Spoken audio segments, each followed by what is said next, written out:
ओम शांति। सुनते हैं 15 अप्रैल 84 के अव्यक्त बाप दादा के मधुर महावाक्य। आज की अव्यक्त वाणी की टाइटल है स्नेही सहयोगी शक्तिशाली बच्चों की 3 अवस्थाएं। आज की मुरली में बाबा ने 4 प्रकार के स्नेही बच्चे कौन कौन से हैं, और दूसरा 3 प्रकार के सहयोगी बच्चे कौन कौन से हैं, और थर्ड शक्तिशाली आत्माओं की 3 स्टेज कौन कौन सी हैं, और लास्ट 84 घंटों वाली देवियों का क्या गायन है। तो आओ सुनते हैं 15 अप्रैल 84 की मुरली स्नेही सहयोगी शक्तिशाली बच्चों की 3 अवस्थाएं। बाप दादा सभी स्नेही सहयोगी और शक्तिशाली बच्चों को देख रहे हैं।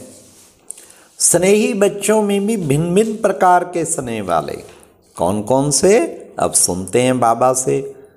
एक है दूसरों की श्रेष्ठ जीवन को देख, दूसरों के परिवर्तन को देख, उससे प्रभावित हो स्नेही बनना। और दूसरे हैं किसी न किसी गुण की, चाहे सुख व शांति की थोड़ी सी अनुभव की झलक देख स्नेही बनना। और तीसरे हैं संग अर्थात संगठन का, शुद्ध आत्माओं का सहारा अनुभव करने वाली स्नेही आत्माएं। और चौथे हैं परमात्म स्नेही आत्माएं। स्नेही सब हैं लेकिन स्नेह में भी नंबर हैं। यथार्थ स्नेही अर्थात बाप को यथार्थ रीति से जान स्नेही बनना। ऐसे ही सहयोगी आत्माओं में भी भिन्न भिन्न प्रकार के सहयोगी हैं। एक है भक्ति के संस्कार प्रमाण सहयोगी। अच्छी बातें, अच्छा स्थान है, अच्छी जीवन वाले हैं, अच्छे स्थान पर करने से अच्छा फल मिलता है। इसी आधार पर, इसी आकर्षण से सहयोगी बनना, अर्थात अपना थोड़ा बहुत तन मन धन लगाना कि अच्छी आत्मा है, अच्छा काम है, अच्छा। दूसरे हैं ज्ञान व योग की धारणा के द्वारा कुछ प्राप्ति करने के आधार पर सहयोगी बनना। और तीसरे हैं एक बाप दूसरा न कोई, एक ही बाप है, एक ही सर्व प्राप्ति का स्थान है, और बाप का कार्य सो मेरा कार्य है। ऐसे अपना बाप, बाबा ने ऐसे अपना बाप, अपना घर, अपना कार्य श्रेष्ठ ईश्वर कार्य समझ सहयोगी सदा के लिए बनना। तो अंतर हो गया ना। ऐसे ही शक्तिशाली आत्माएं, इसमें भी भिन्न भिन्न स्टेज वाले हैं। सिर्फ ज्ञान के आधार पर जानने वाले कि मैं आत्मा शक्ति स्वरूप हूं, सर्वशक्तिवान बाप का बच्चा हूं, यह जानकर प्रयत्न करते हैं शक्तिशाली स्थिति में स्थित होने का। लेकिन सिर्फ जानने तक होने कारण जब यह ज्ञान की पॉइंट स्मृति में आती है, उस समय शक्तिशाली पॉइंट के कारण यह थोड़ा सा समय शक्तिशाली बनते, फिर पॉइंट भूली शक्ति गई। जरा भी माया का प्रभाव ज्ञान भुलाए निर्बल बना देता है। दूसरे हैं ज्ञान का चिंतन भी करते, वर्णन भी करते, दूसरों को शक्तिशाली बातें सुनाते।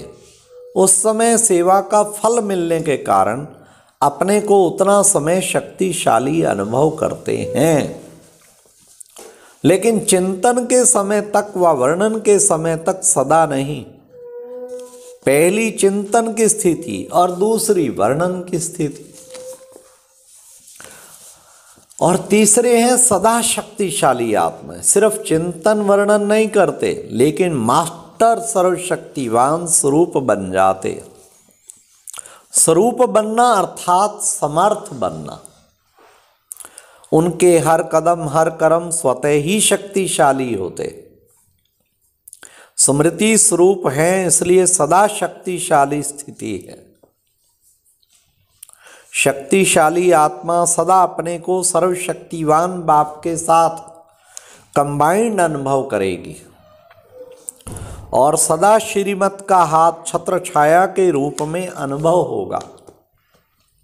शक्तिशाली आत्मा सदा दृढ़ता की चाबी के अधिकारी होने के कारण सफलता के खजाने के मालिक अनुभव करते हैं। सदा सर्व प्राप्तियों के झूले में झूलते रहते हैं। सदा अपने श्रेष्ठ भाग्य के मन में गीत गाते रहते हैं और सदा रूहानी नशे में होने के कारण पुरानी दुनिया के आकर्षण से सहज परे रहते हैं। मेहनत नहीं करनी पड़ती। शक्तिशाली आत्मा का हर कर्म बोल स्वतः और सहज सेवा कराता है। सब परिवर्तन व विश्व परिवर्तन शक्तिशाली होने के कारण सफलता हुई पड़ी है। यह अनुभव सदा ही रहता है। किसी भी कार्य में क्या करें, क्या होगा, यह संकल्प मात्र भी नहीं होगा। सफलता की माला सदा जीवन में पड़ी हुई है। विजयी हूं, विजयी माला का हूं, विजय जन्म सिद्ध अधिकार है। यह अटल निश्चय स्वतः और सदा रहता ही है। समझा? अब अपने आप से पूछो, मैं कौन हूं? शक्तिशाली आत्माएं माइनॉरिटी हैं और स्नेही सहयोगी उसमें भी भिन्न भिन्न वैरायटी वाले मेजॉरिटी हैं। तो अब क्या करेंगे? शक्तिशाली बनो, संगम युग का श्रेष्ठ सुख अनुभव करो। समझा? सिर्फ जानने वाले नहीं, पाने वाले बनो। अच्छा, अपने घर में आए व बाप के घर में आए, पहुंच गए, यह दुख देख बाप दादा खुश होते। आप भी बहुत खुश हो रहे हैं ना? यह खुशी सदा कायम रहे। सिर्फ मधुबन तक नहीं, संगम युग ही साथ रहे। बच्चों की खुशी में बाप भी खुश है। कहां कहां से चलकर सहन कर पहुंच तो गए ना। गर्मी सर्दी खान पान सबको सहन कर पहुंचे हो। धूल मिट्टी की वर्षा भी हुई है। यह सब पुरानी दुनिया में तो होता ही है। फिर भी आराम मिल गया ना। आराम किया, 3 फुट नहीं तो 2 फुट जगह तो मिली। फिर भी अपना घर दाता का घर मीठा लगता है ना। भक्ति मार्ग की यात्राओं से तो अच्छा स्थान है। छत्र छाया के अंदर आ गए, प्यार की पालना में आ गए। यज्ञ की श्रेष्ठ धरनी पर पहुंचना, यज्ञ के प्रसाद का अधिकारी बनना कितना महत्व है। एक कणा अनेक मूल्यों के समान है। यह तो सब जानते हो ना। यह तो प्रसाद का एक कणा मिलने के प्यासे हैं। वह तो प्रसाद का एक कणा मिलने के प्यासे हैं और आपको तो ब्रह्मा भोजन पेट भरकर मिलेगा। तो कितने भाग्यवान हो। इस महत्व से ब्रह्मा भोजन खाना तो सदा के लिए मन भी महान बन जाएगा। एक एक कणा महाप्रसाद समझ के खाना। अच्छा, सबसे ज़्यादा पंजाब आया है, इस बारी ज़्यादा क्यों भागे हो? इतनी संख्या कभी नहीं आई है। होश में आ गए। फिर भी बाप दादा यही श्रेष्ठ विशेषता देखते, पंजाब में सत्संग और अमृत वेले का बहुत महत्व है। नंगे पांव भी अमृत वेले पहुंच जाते हैं। बाप दादा भी पंजाब निवासी बच्चों को इसी महत्व को जानने वालों की महानता से देखते हैं। वाह! पंजाब निवासी अर्थात संग के रूहानी रंग में रंगे हुए, सदा सत्य के संग में रहने वाले ऐसे हो ना। पंजाब वाले सभी अमृत वेले समर्थ हो मिलन मनाते हो। पंजाब वालों में अमृत वेले का आलस्य तो नहीं है ना। झुटके तो नहीं खाते हो ना, तो पंजाब की विशेषता सदा याद रखना। अच्छा, ईस्टर्न जोन भी आया है।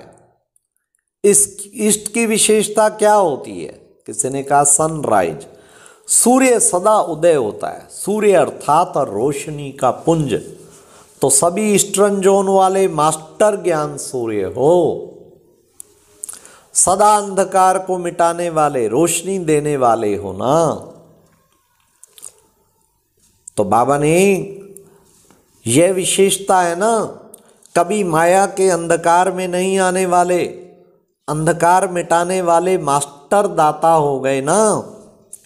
सूर्य दाता है ना, तो सभी मास्टर सूर्य अर्थात मास्टर दाता बन विश्व को रोशनी देने के कार्य में बिजी रहते हो ना। जो स्वयं बिजी रहते हैं, फुर्सत में नहीं रहते, माया को भी उन्हों के लिए फुर्सत नहीं होती। तो ईस्टर्न जोन वाले क्या समझते हैं? ईस्टर्न जोन में माया आती है, आती भी है तो नमस्कार करने आती या मिक्की माउस बना देती। क्या मिक्की माउस का खेल अच्छा लगता है?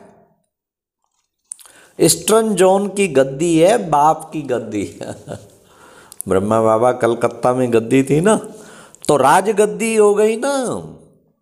राजगद्दी वाले राजे होंगे या मिक्की माउस होंगे? हाँ, तो सभी मास्टर ज्ञान सूर्य हो। ज्ञान सूर्य उदय भी वहीं से हुआ है ना, इष्ट से ही उदय हुआ। समझा अपनी विशेषता, प्रवेशता की श्रेष्ठ गद्दी के अर्थात वरदानी स्थान की श्रेष्ठ आत्माएं हो। यह विशेषता किसी और जोन में नहीं है। तो सदा अपने को विशेषता को, अपनी विशेषता को विश्व की सेवा में लगाओ। क्या विशेषता करेंगे? सदा मास्टर ज्ञान सूर्य, सदा रोशनी देने वाले मास्टर दाता। अच्छा, सभी मिलने आए हैं ना, सदा श्रेष्ठ मिलन मनाते रहना।